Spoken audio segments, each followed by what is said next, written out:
Hello guys, welcome back to my channel the Tasty Hungry Spoon. আমার আজকের recipe Kerala style chicken roast.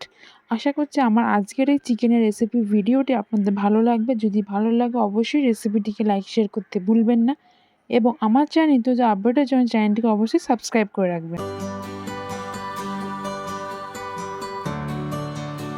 Chicken roast বানানোর জন্য সবার প্রথমে এখানে নিয়েছি আমি 700 গ্রাম পরিমাণ মাংস মিডিয়াম সাইজে। এরপর এর মধ্যে দিয়ে দিচ্ছি পরিমাণ মতো নুন, হাফ চামচ পরিমাণ হলুদ গুঁড়ো, হাফ চামচ পরিমাণ লঙ্কার গুঁড়ো, আর দিচ্ছি 1.5 চামচ পরিমাণ কাশ্মীরি লঙ্কার গুঁড়ো।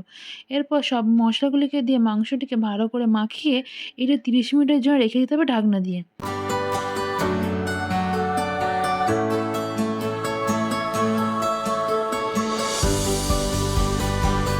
এরপর একটি গুঁড়ো মশলা বানিয়ে নিতে হবে। মশলার জন্য বাটির মধ্যে নিয়ে নিচ্ছি হাফ চামচ পরিমাণ মৌরি, 2টি শুকনো লঙ্কা, একটি দারচিনি টুকরো করা, হাফ চামচ পরিমাণ জিরে, হাফ চামচ পরিমাণ গোটা ধনে, আর যে 2টি তেজপাতা। এরপর একটি কড়া ভালো করে গরম করে তার মধ্যে সব মশলাগুলিকে দিয়ে ভালো করে 2 থেকে 3 মিনিট ধরে ভেজে নিয়ে এটিকে একটি গুঁড়ো বানিয়ে নিতে হবে। এখানে আমার সব গোটা মশলাগুলিকে ভালো করে গুঁড়ো করে নেওয়া হয়ে গেছে। এরপর কড়া গরম করে এর মধ্যে দিয়ে দিচ্ছি 100 ml পরিমাণ সর্ষের তেল। সর্ষের তেলটিকে প্রথমে ভালো করে গরম করে নিতে হবে। তেল গরম হয়ে গেলে এখানে দিচ্ছি 3টি এলাচ আর 2টি লবঙ্গ। এরপর এটি ভালো করে নাড়াচাড়া করে নেওয়া হয়ে গেলে এখানে দিচ্ছি 350 গ্রাম পরিমাণ কোচানো পেঁয়াজ। পেঁয়াজটিকে ভালো করে 1 থেকে 2 মিনিট ধরে নাড়াচাড়া করে নিতে হবে।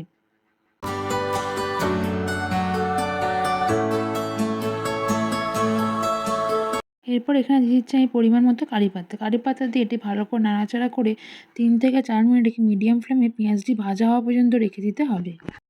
পেঁয়াজ যখন ভাজা হয়ে আসবে তখন এর মধ্যে দিয়ে দিতে হবে 1টি কাঁচা লঙ্কা। কাঁচা লঙ্কাটিকে দিয়ে এটি ভালো করে নাড়াচাড়া করে নিতে হবে 1 থেকে 2 মিনিট ধরে। ভালো করে নাড়াচাড়া করে নেওয়া হয়ে গেলে যখন দেখবেন পেঁয়াজটি পুরো গোল্ডেন ব্রাউন পর্যন্ত ভাজা হয়ে গেছে তখন এর মধ্যে দিয়ে দিতে হবে আগে থেকে মাখিয়ে রাখা মাংসটি।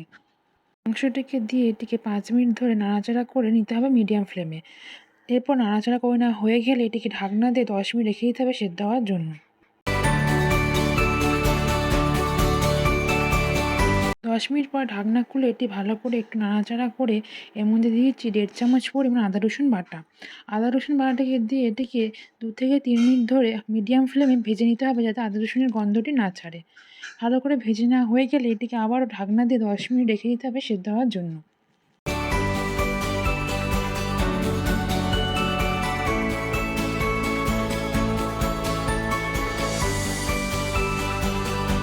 10 মিনিট পর ঢাকনা খুলে এটিকে হালকা নাড়াচাড়া করে এর মধ্যে দিয়ে দিচ্ছি আগে থেকে বানিয়ে রাখা গুঁড়ো মশলাটি। এখানে গুঁড়ো মশলাটা আমি 1.5 চামচ পরিমাণ ব্যবহার করেছি। এরপর গুঁড়ো মশলা দিয়ে এটি হালকা নাড়াচাড়া করে আবার ঢাকনা দিয়ে 8 মিনিট সেদ্ধ হওয়ার জন্য রেখে দিতে হবে।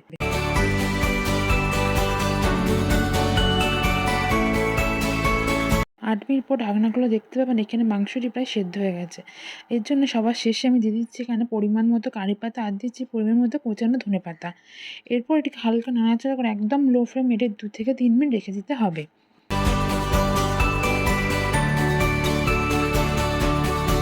2 থেকে 3 মিনিট পর গ্যাস বন্ধ করে এর মধ্যে দিয়ে দিচ্ছি 2 চামচ পরিমাণ লেবুর রস।